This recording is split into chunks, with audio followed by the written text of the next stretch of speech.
Okay. Hi, everyone. I'm Taylor, and I'm here with Sarah Byrne, and we are both RPL alumni. And we're here to talk a little bit about what we look for in applicants. The first stage of the application process is your written application. And we have four broad requirements for that. First is education. We're looking for evidence of a master's or a PhD in any discipline. Or we're looking for a law degree complemented with an undergraduate degree, again, in any discipline. For academic excellence, we're looking for evidence of major scholarships, research grants, or peer-reviewed articles. They come in many forms. It could be major scholarships through your university. It could be major scholarships like the Vanier Scholarship or the Rhodes Scholarship. It could be research grants through the National Research Councils, or it could be academic publications from throughout your academic career.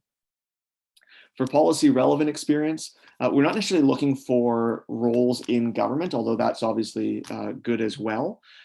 We look much more broadly. So, have you worked in the nonprofit sector potentially on policy issues? Have you worked maybe in a think tank? Maybe your academic work was related to policy issues. So we're looking kind of, do you have policy experience broadly that could inform your work if, should you join the government? And finally, there's leadership and personal initiative. And this is a fairly broad criterion. There's many ways you could meet it. It could be leadership roles in community or academic organizations. It could be that you have personal accomplishments in in the arts or in sports. It could be recognition of community involvement or community impact in various ways. And those are essentially the four requirements for the written application. So I'll pass it over to Sarah, and she's going to walk you through some of the other requirements in the process. Great, thanks, Taylor. So what is RPL looking for? In addition to the requirements that Taylor just mentioned, we're going to be assessing a broad range of knowledge and skills. A number of these are on this slide here. So we're looking from the knowledge point of view for knowledge about government priorities, about the breadth and depth of policy issues facing Canada, and also knowledge about federal policy levers and drivers. We're also looking for a number of skills, so strategic and analytical thinking, judgment and problem solving skills, written and oral communication skills. We'll be looking as well for things like creativity, interpersonal relations, and finally, values, ethics, and professionalism.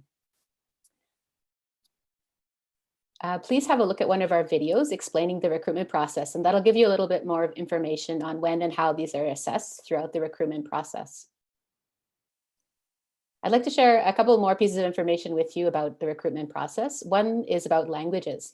So we're often asked, does a person need to be bilingual in order to be successful in the RPL process? And the answer is there is no need to be bilingual to be successful in the RPL process or to find a position in the federal public service. However, bilingualism is useful for career progression.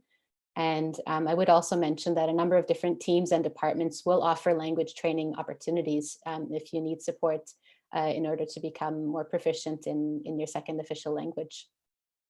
I'd also like to share a little bit of information on the competitiveness of the process. So please note that the RPL is a very competitive process. We usually receive about 2,500 to 3,000 applications per year. And about 10% of those applicants make it to the written exam.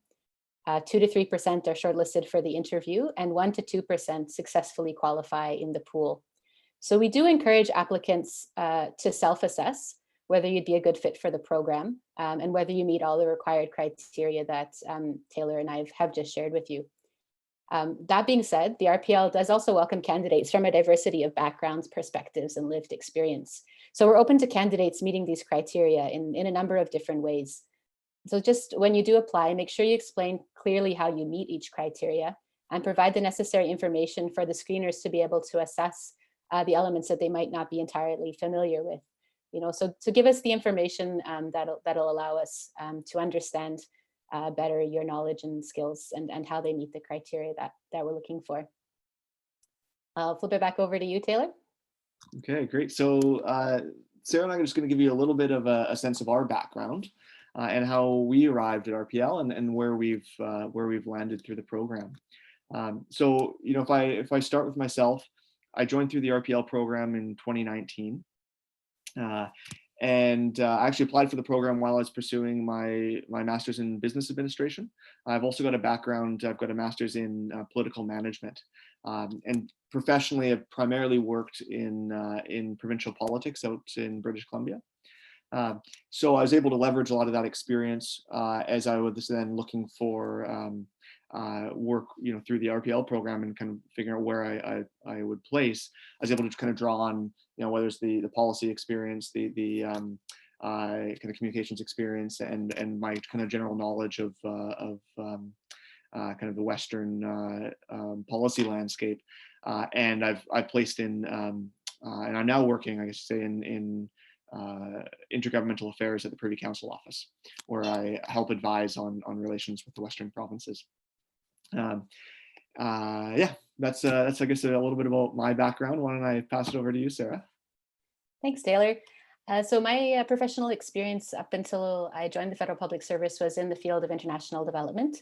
I was working for an international development non-governmental organization based in Switzerland as a governance advisor. So supporting initiatives in various different countries in the field of local governance.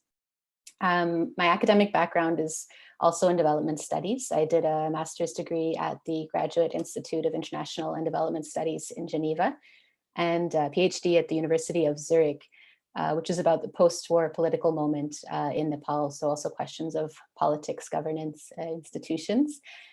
I was at that point looking to move back to Canada, and the RPL offered a great opportunity to move back and to start a professional career in Canada.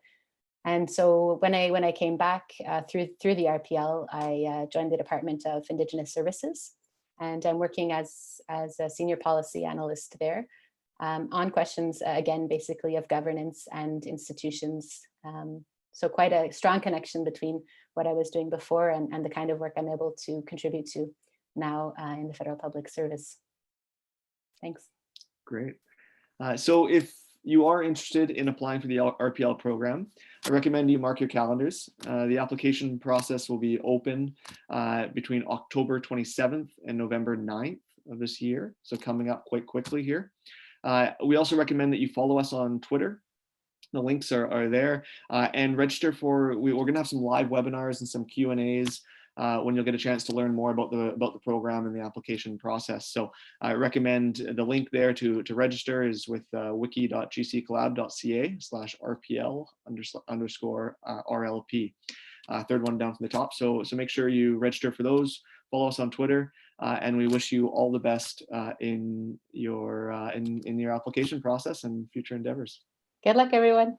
Thanks.